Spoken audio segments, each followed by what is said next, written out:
Eu vou começar esse vídeo dizendo uma coisa bem sincera com vocês. Talvez Code Geass Rose of Recapture nunca seja considerado um bom anime por ser uma continuação direta de Code Geass e aquele anime marcou época, foi um clássico, Lelouch e tudo mais. Mas essa terceira temporada, ela tem ousadia, isso está me chamando a atenção e a gente vai conversar um pouquinho mais sobre isso durante o terceiro episódio, beleza? Vai ter spoilers, eu vou contar tudo o que aconteceu no episódio, então se vocês não assistiram, tome cuidado. Se vocês assistiram, escreva aqui nos comentários suas teorias, suas dúvidas, vamos entrar nesse debate, lembrando que no final do vídeo eu vou ler o comentário do vídeo do episódio 1 e 2, então teve um cara que teve uma dúvida lá, eu vou trazer para vocês, a gente vai tentar trazer resposta para eles, porque essa é a dinâmica que eu quero fazer no vídeo, beleza?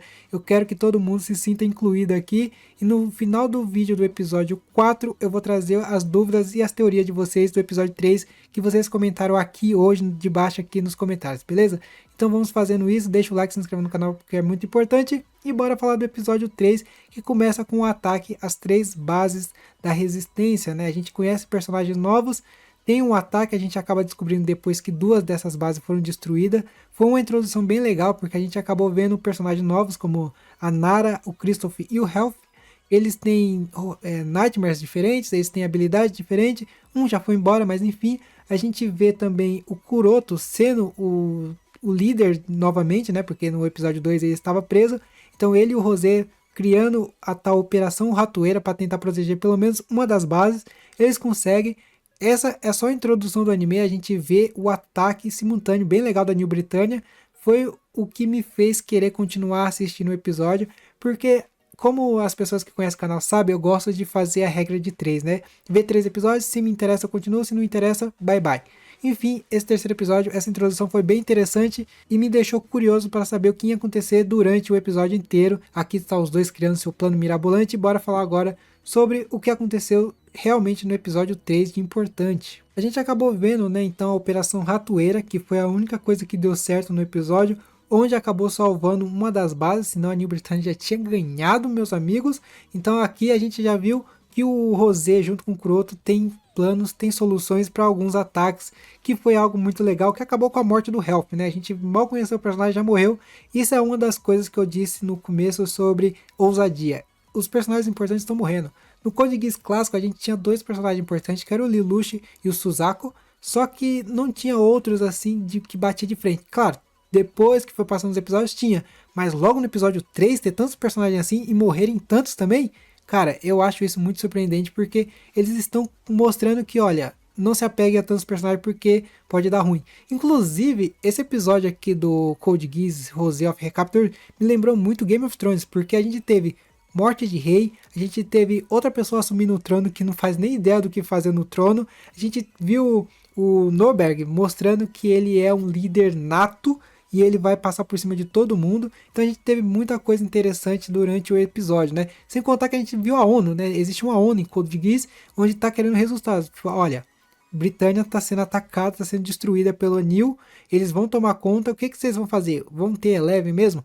Eles fazem alguns questionamentos muito importantes, porque é o que a gente está pensando, né? Tipo, olha, tava tudo em paz, eles conseguiram através do zero voltar à realidade da sociedade, só que tá tudo voltando para trás, né? E aí a ONU fala, é uma ONU, né? Porque vocês podem ver em tela que tem vários países diferentes e eles estão querendo, ó, o que vocês vão fazer? E aí a gente vê na base de Hashinohe, que é essa que vocês estão vendo em tela, o Sazanami, que é o personagem novo, né?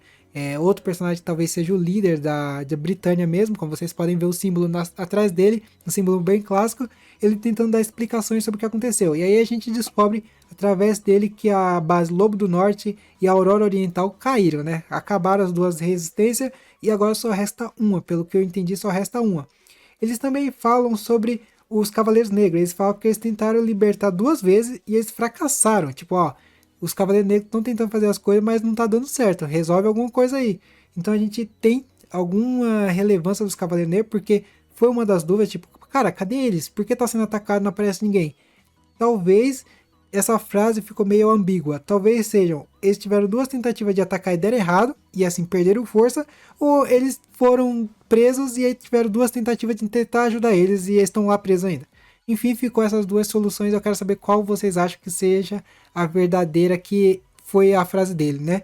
Que no caso é, eles tentaram libertar 2 vezes e foram fracassados 2 vezes. Enfim, continuando aqui, a gente vê essa conversa que não acaba, e eles falam de um personagem lá do clássico que eu gostei muito de assistir, que tá nessa mansão, que é a Kaguya Sumeragi. Sim, ela é uma personagem do clássico, a primeira que aparece nessa temporada no presente. Eu gostei muito, aplaudi quando ela apareceu, porque é uma personagem que eu gostava. No último episódio de Code Geass, segunda temporada lá, a cena dela chorando lá, mano, é incrível. Saudade da Kaguya, e é muito bom ver ela de novo.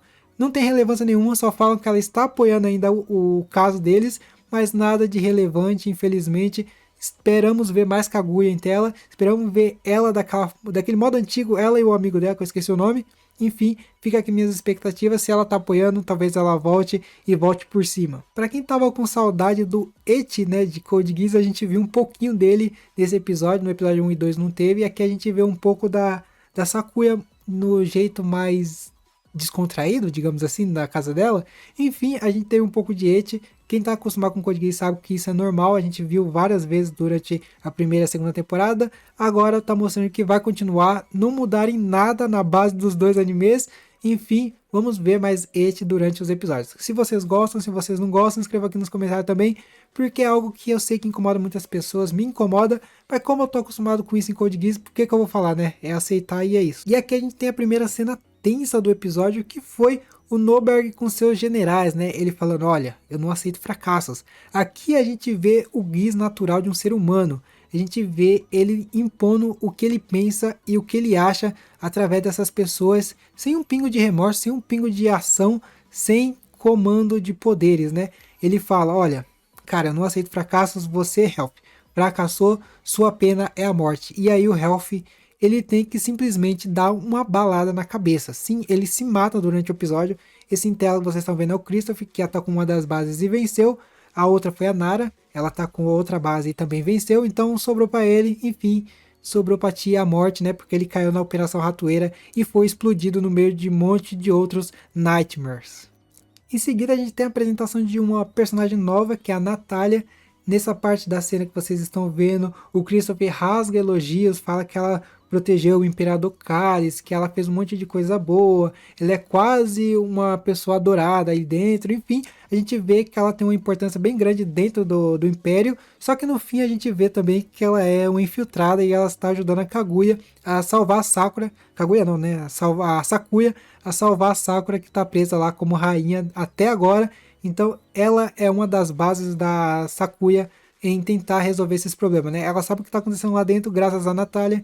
E enfim, eu não sei até onde ela vai conseguir fazer isso, né? Agora que o Rei Cálice morreu, eu não sei qual vai ser a liberdade dela lá dentro através dos outros personagens. Depois disso o episódio ficou mais tranquilo, né? A gente acabou vendo o Ash cuidando dos seus animais, seus gatos, seus cachorros e tudo mais, enquanto a Rosé, no modo Sakuya, ela estava falando com a Natália e tudo mais. Então foi um meio de episódio muito tranquilo e muito calmo, comparado ao primeiro, né, ao começo, que foi bem frenético, e antes da opening foi ataque à base, enfim, esse aqui foi um meio bem tranquilinho. Eu não sei se vocês até gostaram dessa parte, mas foi melhor para conhecer os personagens, né? A gente viu um pouco do passado do Ash, a gente viu como que a Sakuya é de verdade.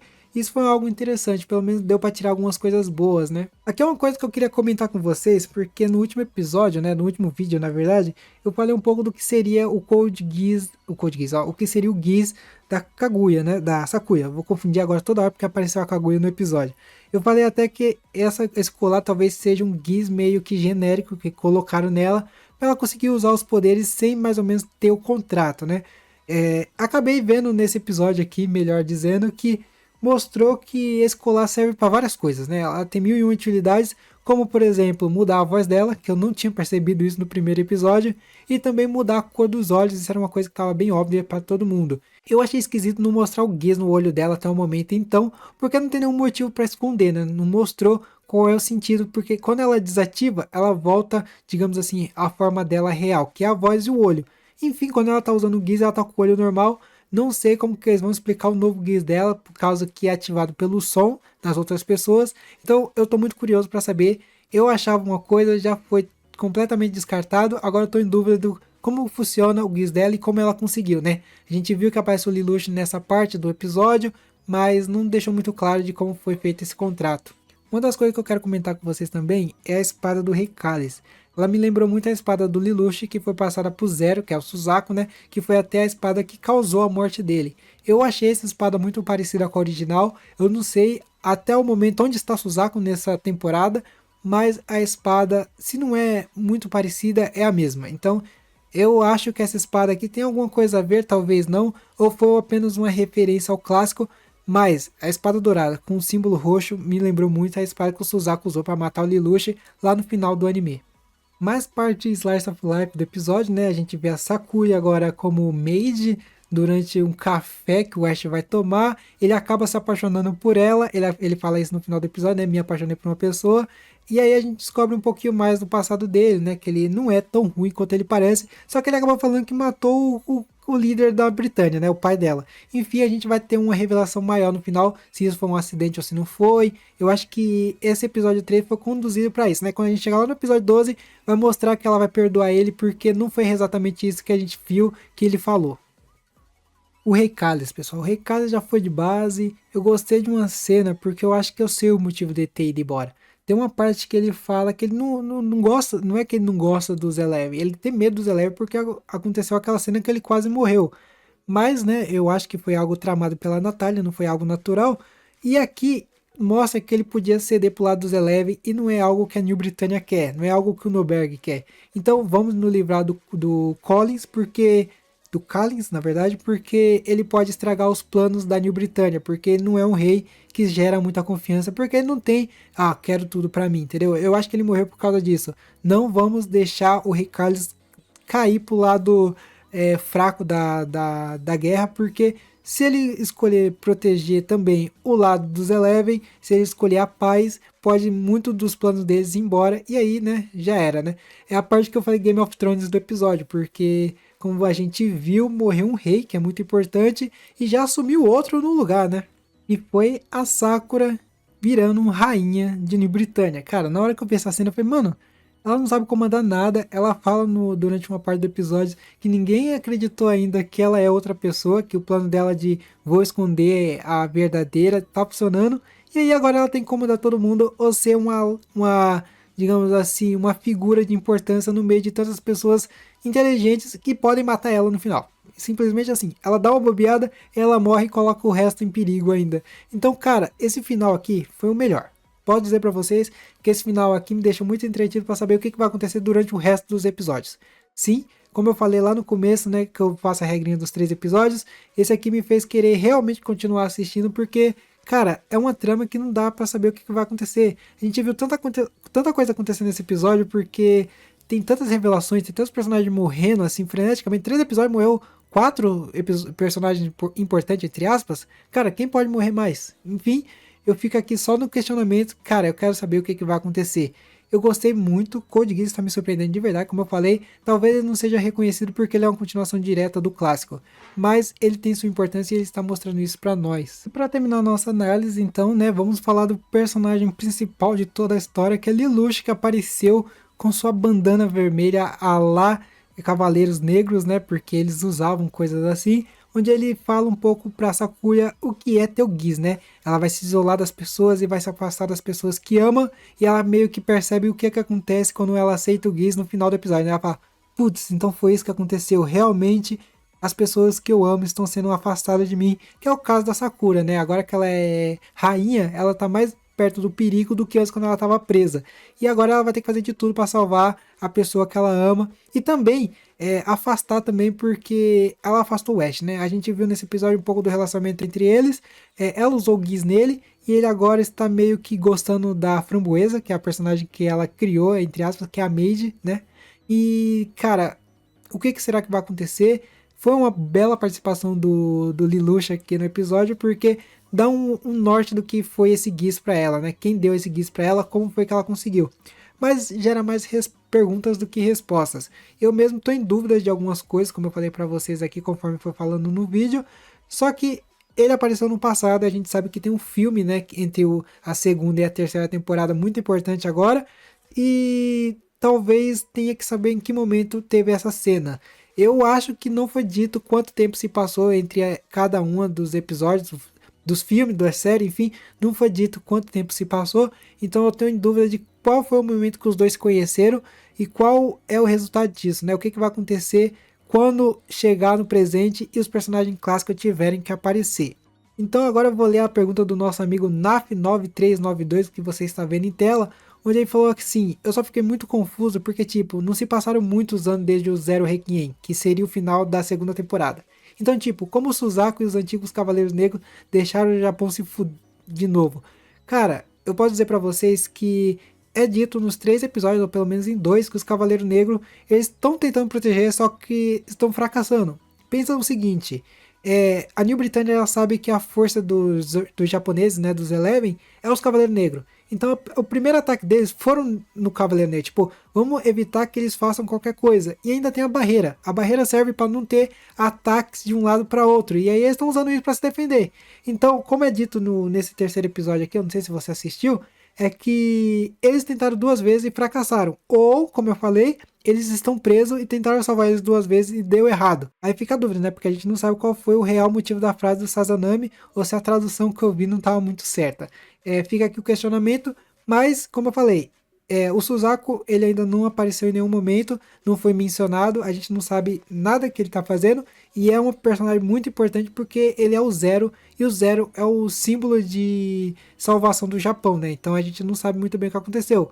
Mas os Cavaleiros Negros já foi mostrado já, eles estão fazendo sim, mas é o ponto fraco do ataque até agora porque a New Britannia focou neles, beleza? Se vocês tiverem dúvidas, escrevam aqui nos comentários, porque eu vou ler no episódio 4, e aí eu vou responder, caso eu saiba, senão vocês mesmos respondam os seus amigos aqui nos comentários, beleza? Se vocês tiverem outra resposta para o que o Naf perguntou, escrevam aqui também, porque eu tenho certeza que ele vai ler e a gente vai tentar ajudar um ao outro, beleza?